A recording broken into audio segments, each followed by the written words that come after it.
Do you feel a shiver up your spine from fear? Yes, it's another story from the Nightshade diary. You know what that means. Check under the bed and make sure no one or nothing is there. Is the closet door securely shut?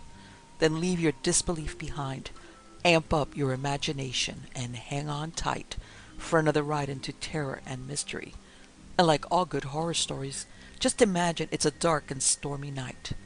And remember, screaming like a little girl is permitted. Dead Men Talk by Ernest C. Amaral. The body was sprawled on the floor like a grotesque, inanimate doll discarded by a fickle child. A trickle of blood oozed from its head. It seeped slowly into the dark, uncarpeted floor planking, making it darker still. The killer had recovered from the first emotional surge of shock that followed completion of his planned crime. He made a careful search of the dead man's bedroom. For days he had been torn by the fear that his blind employer might have guessed his intentions. The blind had an uncanny ability for sense impressions. It was as if they sent out invisible antennae to perceive waves of emotion. His search allayed his fears. Everything in the room was placidly and mutely at peace with the world. Nothing screamed a revelation of a natural horror.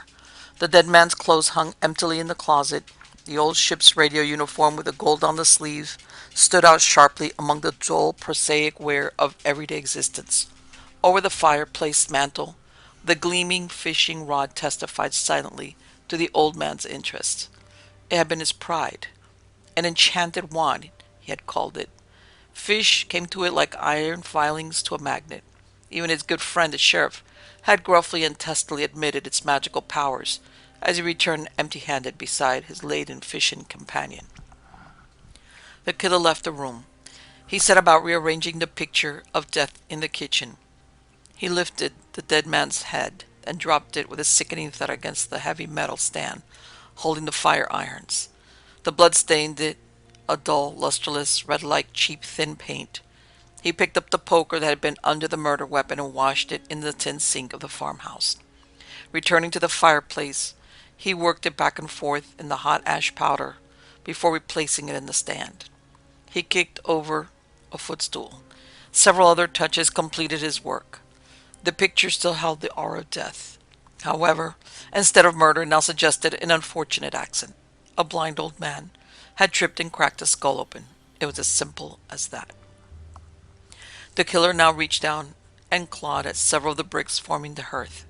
He withdrew the old man's hidden hoard, which he had discovered by accident. The square metal box contained the money for which he had killed. He went outside and buried it behind the barn. Returning, he checked his setting, a little smile of satisfaction easing the sullen grimness of his mouth. He left, closing the door behind him softly, as if not to jar any piece of his setting out of place. He started out on the long walk to the town. The devoted manservant was going to report the accidental death of his employer to the authorities. "Hello, Ned." The startled killer whirled to face the man standing in the doorway. Sheriff Tom Taggart's face was heavy and solemn, even in natural repose. Now an added sadness gave it the morose look of a bloodhound contemplating the enigma of human behavior. "I just got in from that conference out in Chicago," the sheriff said. "They told me about Bill at the office." The killer was prepared for this moment. Knowledge of the sheriff's departure had set his murder plan into motion. He nodded silent to the other, secure in the knowledge that the authorities had written off the death as an accident. The sheriff entered the room, pausing uncertainly in its center. His eyes took in the worn leather chair that had been the old man's favorite. "I'll miss him, Ned," he said huskily. He walked into the dead man's bedroom. The other felt a nameless fear coil up tightly inside himself. Unreasonably, his heart fluttered wildly, like a trapped, panic-stricken bird. He waited for the sheriff to emerge. The moments drew out, and time seemed to be suspended in a vacuum. His eyes were riveted on the bedroom door. "Sheriff," he croaked hoarsely. "Sheriff, you all right?" The sheriff appeared in the doorway. "Sorry to leave you like that, Ned. I kinda got lost in thought." Ned's eyes were held by the long, gleaming rod that was clutched in the sheriff's hand. "I thought I'd take it along," the sheriff explained. "Bill and I joshed each other so much about it. It will almost feel like having him around again." Ned shook off the stiff, wary watching that held him. Sure, Sheriff, I understand, he said. I guess Bill would have wanted you to have it. The sheriff crossed to the door. He started to open it, then paused. What are you going to do? He asked. Guess I'll be moving on, Ned answered casually. I didn't know what to do about this stuff. He waved at the room's furnishings. Now that you're here, I guess you'll know how to handle it? The big morose man nodded, pinching his lips reflectively. How soon you going? A day or so. I'll drop by before you go. The sheriff went out the door, and Ned heard him drive away. Relief flooded over the killer like an insurmountable wave. He dropped weakly into a chair. 2 days later, Ned knelt in the center of the room, tugging at the strap of his suitcase. With a grunt, he fastened it and straightened up. The sound of a car stopping outside held him momentarily still. There was the slam of a door and the crunch of footsteps approaching. The door swung open, and Tom Taggart entered. "'Lo, Ned," the sheriff's eyes noticed Ned's suitcase. "Leaving?" "I was figuring to," Ned answered. Suddenly he cursed his luck. He had planned to be gone before the sheriff's arrival. The sheriff crossed to the suitcase and picked it up. "I'll drop you off. It's the least I can do for a good friend of Bill's." Ned stared sharply at him. There was a curious edge to the sheriff's voice. "Coming?" he called back over his shoulder. Ned mentally damned his imagination and followed Tom out to the car. They drove off in silence. Just outside of town, the sheriff spoke. "Got to drop by my office. You don't mind?" Ned shook his head. A curious sense of desolation swept over him. They pulled up at the office, a 2-story red brick building containing cells for prisoners. Tom Taggart came around to Ned's side and opened the door. "Come on in. I got something to show you." They entered the building and went into a small room, sparsely furnished with a desk and 2 chairs. A little bald-headed man was seated behind the desk. The sheriff spoke to him. "I'll have that paper now, Pete." Pete nodded and reached into an open drawer of the desk, silently handing a folded document to the sheriff. He gave it a perfunctory examination, then handed it to Ned. "Guess you'll be interested in this," he remarked in an ominously soft voice. The two stared at each other over the paper. Ned reached dumbly for it and read the black staring print on the front of the document. Words stood out on the white paper. Words that wavered and shimmered like something alive. Ned reached up to wipe away the mist that clouded his eyes.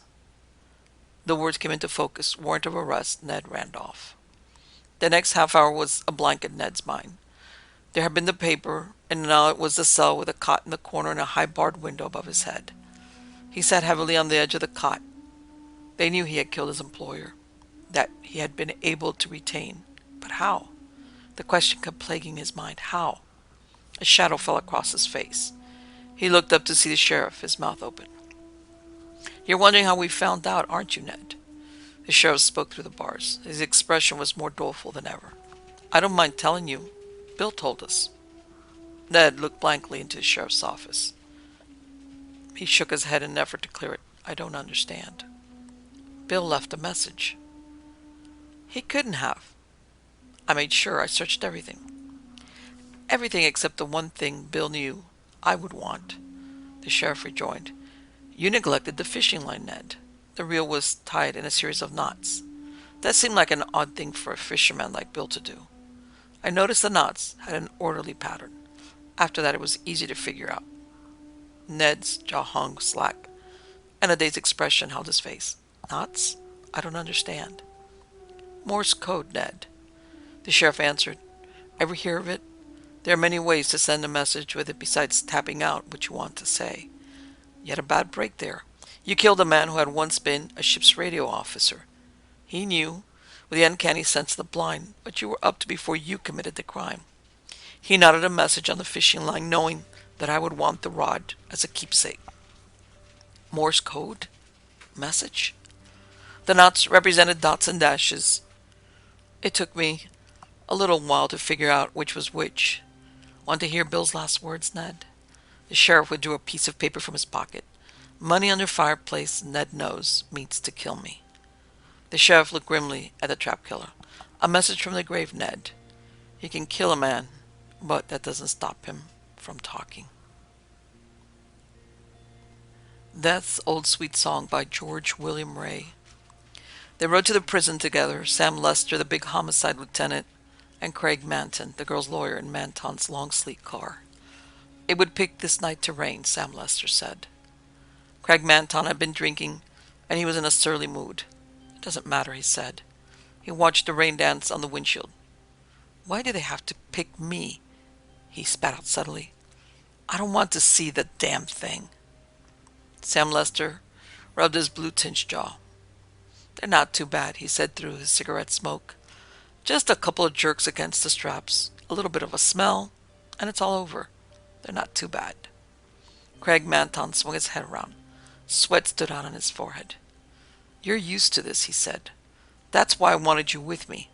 That's why I called you. He turned back to the road. But a girl? So what? Sam Lester said. She killed a man, didn't she? Craig Manton, the girl's lawyer, watched the wet asphalt stream into the headlights beneath the pelting rain. He licked dry lips, recalling the afternoon that Sam Lester had spent in the lawyer's office when they heard that the governor had refused to grant a stay. Craig Manton had done the best a lawyer could, but Sam Lester's men had pulled the net too tight. The girl had been found with the body. The gun was on the floor where she dropped it, her prints on it, just those two in her dressing room. They hadn't heard a shot. It was lost in the blaring music. The band leader had gone back to see why she didn't come out for her number. He found her standing over spooked Slade, the man she was supposed to love. Slade had been murdered. Bluebird was the name she sang under.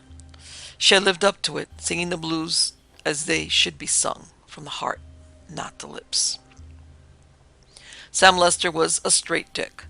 He could do nothing but let the cards fall as they would. The girl was found guilty by a jury which couldn't buck those cards. The death penalty was mandatory. Craig Manton swung the car up before the prison gates. Execution witnesses, Sam Lester told the guard, who peered through the rain-streaked window. In a moment they were inside, entering the warden's office. Warden Kelly, a tall man with white hair, pink cheeks, gravely inspected their credentials. His face showed strain. Bluebird was the second woman he'd had in his death house. He knew what it would be like. Lester and Manton sat on hard chairs, stared at blue-gray walls, stark and clean. This is murder, Sam Lester said. Craig Manton looked at him. What do you mean? I mean, the girl here is innocent. But it was your evidence, Manton began. Sam Lester raised a big hand. I'm a copper, Manton, he said. I had to go through with it. The evidence forced me to. Still, I think the girl is innocent. But you can't prove it, Manton said. As I've been telling you all day, Manton. If I could prove it, I'd be up with the governor myself. Manton lighted a cigar. Puff blew smoke up into the hot, sick air of the room. I'm not through with this case, Sam Lester said, whether the DA likes it or not. Cigarette smoke swirled over the heads of the men in the little room, and Sam Lester sat quietly waiting, smoking, talking softly to Craig Manton. I had to take her, he said. All the cards were against her. You knew her defense. I didn't kill him. I found him there. Yes, I picked up the gun from the floor where it was dropped. Then I realized I didn't kill him. He was no good, but I loved him. Then about her past, about Bluebird being strictly a press agent stunt. Her name was Marion Maxon, and she came from Groveton, Pennsylvania. Just a kid with a husky voice and a heart that belonged to a no-good hoodlum. That was it, Manton said. What could I do for her? What could any attorney do for her? Lester kept talking, as if he didn't hear Manton. About the gun, he said. There was something about the gun. One piece of evidence that didn't tie in. The DA never used it. Had enough, he said. So I kept it. I wondered about it. A funny little thing, just a piece that didn't fit. I kept it, and it tantalized me, told me that someone had framed that girl. Someone very smart. Sam Lester stopped, lighted a cigarette, watched the smoke fan out from his lips. Manton was looking at Lester, tight-lipped. You mean you had evidence that you withheld? It wasn't withheld. It was turned over to the DA. It just didn't fit in. What was it? Manton asked. Lester didn't have time to answer. He was called to the telephone. He went into the other room to answer it, and Manton sat back, smoking and waiting. Sam Lester came back with a warden. "It is time, gentlemen," Warden Kelly said quietly. His humanity was in his eyes. His face was lined. He had a job to do. He was acting in accordance with the dictates of the law. He had no choice. They went outside then, into the lashing rain, across the prison yard to the death house, down a long corridor, and into the execution chamber. The cub reporter followed, nervously inhaling a bent cigarette. There were benches for them to sit on beneath a sign marked silence, and the grim instrument of justice at the other end, the chair stark and fearsome, waiting for the kill. Sam Lester and Craig Manton sat in the rear row. Despite the sign, Lester still talked in a low, soft voice, charged with high excitement. "My men are giving me a hand," Lester was saying. That was Sergeant Conroy on the phone. They went over the alley in the rear of the Blue Moon again with a fine comb. They found the shell from the .32 that killed Slade. He must have been killed in the alley, carried inside, and the girl's right. She did find him that way. "It's all theory," Craig Manton said. He was a shrewd lawyer, knew his evidence. "The governor wouldn't." "Yeah, I know," Sam Lester said bitterly. Manton wiped his mouth with the back of his hand. He looked tired, worn. He took a flask from his pocket, drank deeply. He placed the flask in his pocket, then carefully wiped his lips with a cobalt blue handkerchief which he always wore in the breast pocket of his coat. "Conroy is checking one last lead," Sam Lester said. "If it works out, be able to put the finger on the real killer." Sam Lester took one more telephone call in the autopsy room off the execution chamber. He was back quickly. "The warden is calling the governor one last time," he said. "We found out about an angle the DA's investigating attorney muffed or passed up. There was another guy, a big shot. He was trying to make a play for Bluebird. I think I can pin it on him. We found out this other guy was being blackmailed by Spook Slade, and that he was nearly broke and half crazy because Bluebird wanted no part of him. He killed Spook Slade and put the frame on Bluebird." Craig Manton took another drink. "What are they waiting for?" he asked. Lester said, "The warden. He'll be back in a minute. Then he'll either go with it or keep her in the cells. It all depends on what the governor says. I tied in that last piece of evidence. The warden knows that too. That funny little thing that bothered me so much, I tied it in." Manton said, "I can't stand much more of this." "It won't be long," Lester said. His dark eyes were half closed. "Take it easy." Manton had his flask out again. "I can't stand it." "Take it easy. You got nothing to worry about. You're not going to the chair." Manton swung around savagely. "No, I'm not. But she is." "Maybe," Sam Lester murmured. "Maybe? Maybe? Why don't they get it over with, damn it? I can't stand it." "You're not going to the chair." Lester's voice was a low monotone. Manton's sullen eyes blazed suddenly. "And damn you too," he cried. "You've been playing cat and mouse with me all day. I see it now. You've been sweating me, working on my nerves. I see it now." A rumble rose from the men on the benches. They turned and stared at Manton and Lester. Sam Lester was smiling. He said nothing. "God knows what you've dug up," Manton went on, his voice rising. "You wouldn't let well enough alone. Let the girl die like I planned for her to die." Manton stopped and stared around wide-eyed. "Yes, I killed him because he was sucking me dry and keeping her away from me. He had a hold over her. She wouldn't give me a chance." Sam Lester was on his feet, as were all the men in the execution chamber. "You were the one who arranged for me to be a witness," Manton screamed at Lester. "You fixed it, didn't you, you devil? Well, you're coming with me." A gun glittered in Manton's hand.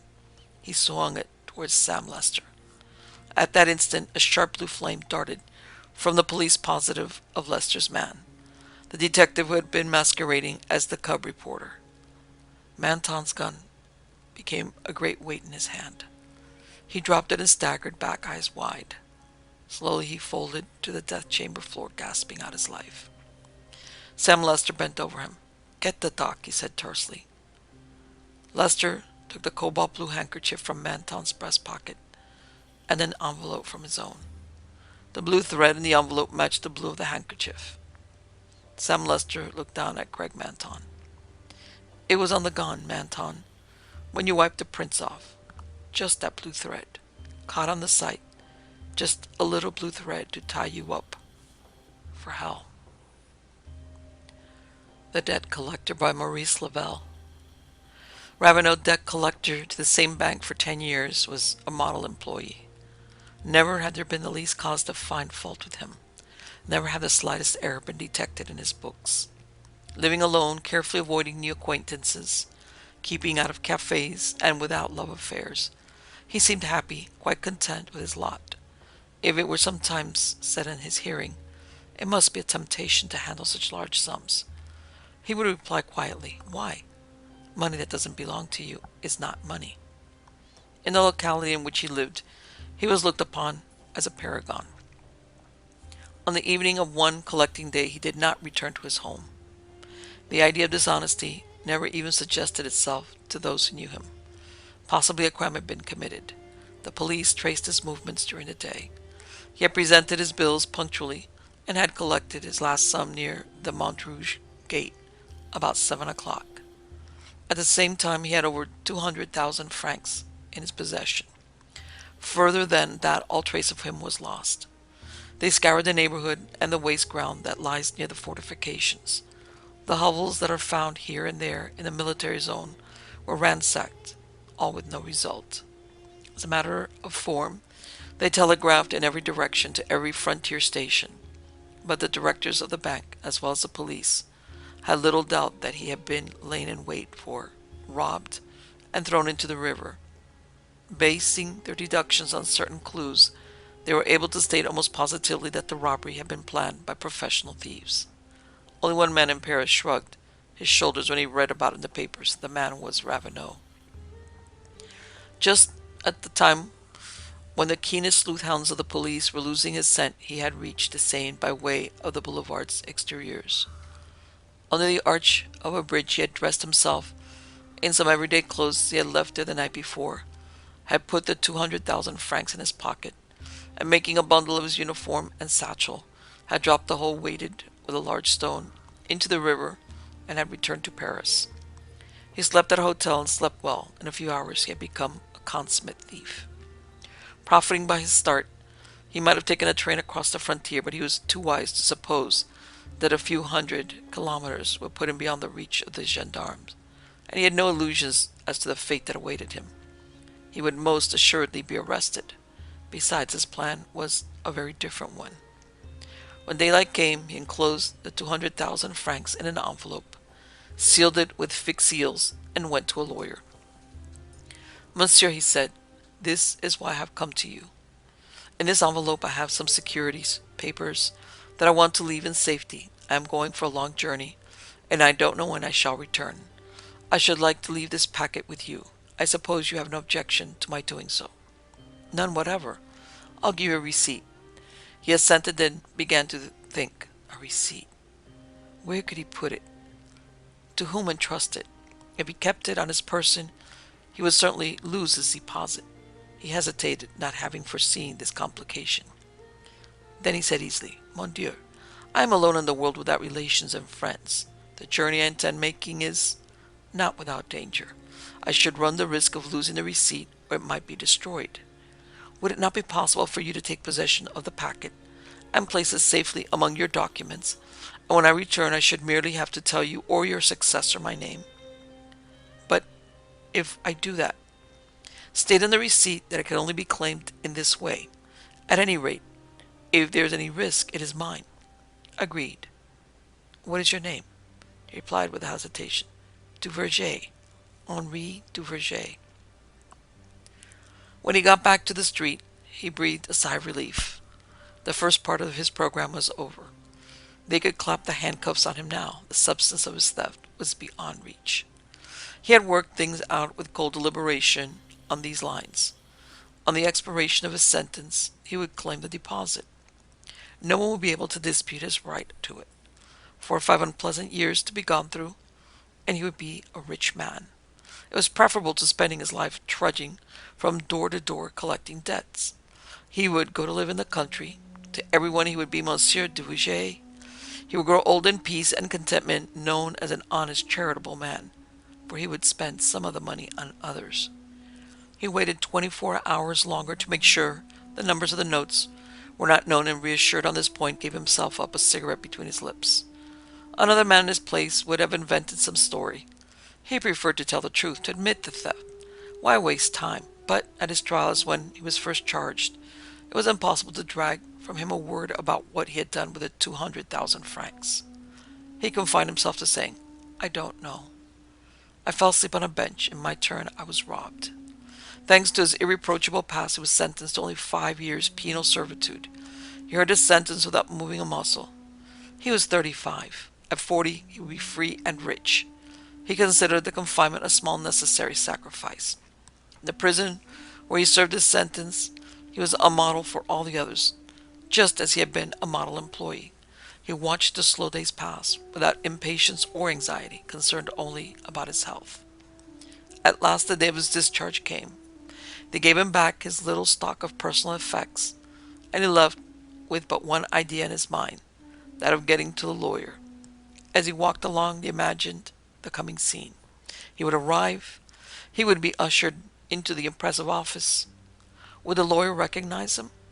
He would look in the glass. Decidedly he had grown considerably older, and no doubt his face bore traces of his experience. No, certainly the lawyer would not recognize him. Ha ha! It would add to the humor of the situation. "What can I do for you, monsieur?" "I have come for a deposit I made here 5 years ago." "Which deposit? In what name?" "In the name of Monsieur—" Ravenel stopped suddenly, murmuring, "How extraordinary! I can't remember the name I gave." He racked his brains. A blank. He sat down on a bench, and feeling that he was growing unnerved, reasoned with himself. Come, be calm, monsieur. Monsieur. It began with which letter?" For an hour he sat lost in thought, straining his memory, groping after something that might suggest a clue. A waste of time. The name danced in front of him, around about him. He saw the letters jump, the syllables vanish. Every second he felt that he had it, that it was before his eyes, on his lips. No. At first, this only worried him, then it became a sharp irritation that cut into him with a pain that was almost physical. Hot waves ran up and down his back. His muscles contracted. He found it impossible to sit still. His hands began to twitch. He bit his dry lips. He was divided between an impulse to weep and to fight. But the more he focused his attention, the further the name seemed to recede. He struck the ground with his foot, rose, and said aloud, "What's the good of worrying? It only makes things worse. If I leave off thinking about it, it will come of itself." But an obsession cannot be shaken off this way. In vain he turned his attention to the faces of the passer-by, stopped at the shop windows, listened to the street noises while he listened, unhearing, and looked around, unseeing. The great question persisted. Monsieur? Monsieur? Night came. The streets were deserted. Worn out, he went to a hotel, asked for a room, and flung himself fully dressed on the bed. For hours he went on racking his brain. At dawn he fell asleep. It was broad daylight when he awoke. He stretched himself luxuriously, his mind at ease, but in a flash the obsession gripped him again. Monsieur. Monsieur. A new sensation began to dominate his anguish of mind. Fear. Fear that he might never remember the name. Never. He got up, went out, walked for hours at random, loitering about the office of the lawyer. For the second time night fell. He clutched his head in his hand and groaned. I shall go mad. A terrible idea had now taken possession of his mind. He had 2,000 francs in notes. 200,000 francs acquired by dishonesty, of course, but his, and they were out of his reach. To get them he had undergone 5 years in prison, and now he could not touch them. The notes were there waiting for him, and one word, a mere word he could not remember, stood an insuperable barrier between him and them. He beat with clenched fist on his head, feeling his reason trembling in the balance. He stumbled against lamp-posts with the sway of a drunken man, tripped over curbstones. It was no longer an obsession or a torment. It had become a frenzy of his whole being, of his brain and of his flesh. He He had now become convinced that he would never remember. His imagination conjured up a sardonic laugh that rang in his ears. People in the street seemed to point at him as he passed. His steps quickened into a run that carried him straight ahead, knocking up against the passerby, oblivious of the traffic. He wished that someone would strike him so that he might strike back, that he might be run over, crushed out of existence. Monsieur, monsieur. At his feet the Seine flowed by, a muddy green, spangled with the reflections of the bright stars. He sobbed out, Monsieur. Oh, that name, that name. He went down the steps that led to the water, and lying face downward, worked himself toward the river to cool his face and hands. He was panting. The water drew his hot eyes, his ears, his whole body. He felt himself slipping, but unable to cling to the steep bank he fell. The shock of the cold water set every nerve tingle. He struggled, thrust out his arms, flung his head up, went under, rose to the surface again. And in a sudden mighty effort his eyes, starting from his head, yelled, I've got it! Help! Du Verger! Du... The quay was deserted.